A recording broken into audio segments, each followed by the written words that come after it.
Factsverse presents.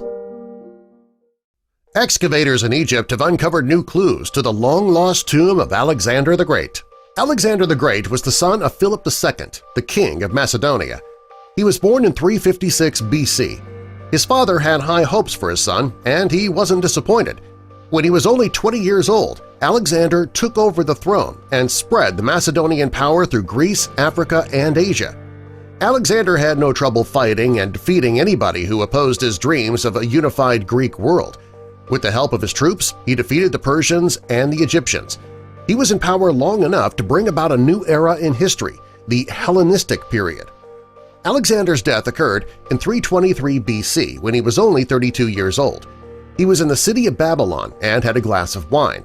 Shortly afterwards, he died. Some people believe that his wine was poisoned by somebody who didn't want him in power any longer. However, later studies have shown that he may have been suffering from an undiagnosed disease. We may not know exactly how he died, but there is still a chance that his tomb can be uncovered after being missing for centuries. After Alexander died, he was given a pharaoh's burial. He had family in Egypt, so he wanted to be brought there and transformed into a mummy.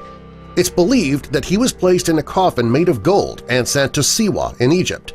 It's thought that one of his henchmen hijacked the coffin in Syria and sent it back to Memphis.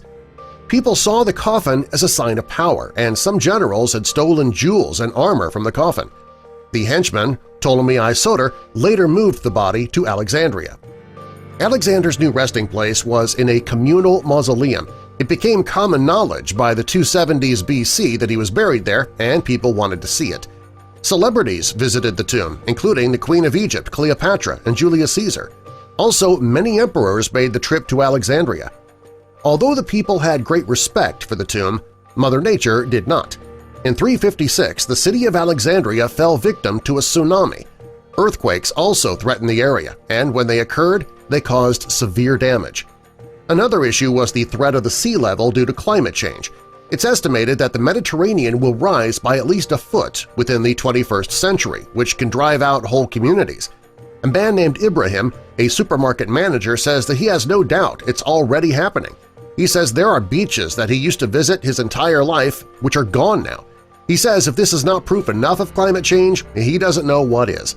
Also, the ancient area of the city is sinking, and despite this fact, people are still building homes and businesses in the area. With all of this going on, Alexander the Great's tomb has disappeared. War has repeatedly broken out in the area, and it's believed that the tomb may have been stolen. There's no proof of this, and it's every archaeologist's dream to find the tomb.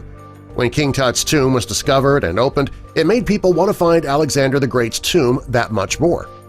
There have been at least 140 archaeological digs in the area. In 1960, Polish excavators started to dig in the downtown area of Alexandria, Komeldika. They are still there today searching. After all these years, they still have not come across any evidence of the tomb. In 2019, Calliope Limnos Papakostas celebrated her 20th year at the dig site.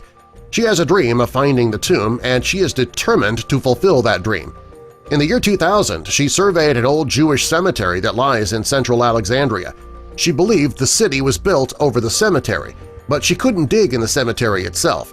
After hearing that white marble had been discovered, everything about the dig changed. They found a statue that had the likeness of Alexander, and it was from the Hellenistic period. This told Calliope that she was on the right track. Excavators in Egypt, they've uncovered new clues to the long-lost tomb of Alexander the Great. Only time will tell if these clues will finally lead researchers to the actual tomb. For Calliope, it'll be the find of a lifetime. Now that this statue has been discovered, Calliope believes the tomb itself won't be too far from the area where the discovery was made. She wants to finally find Alexander the Great's tomb and put it someplace where it can be protected and appreciated. Subscribe for more.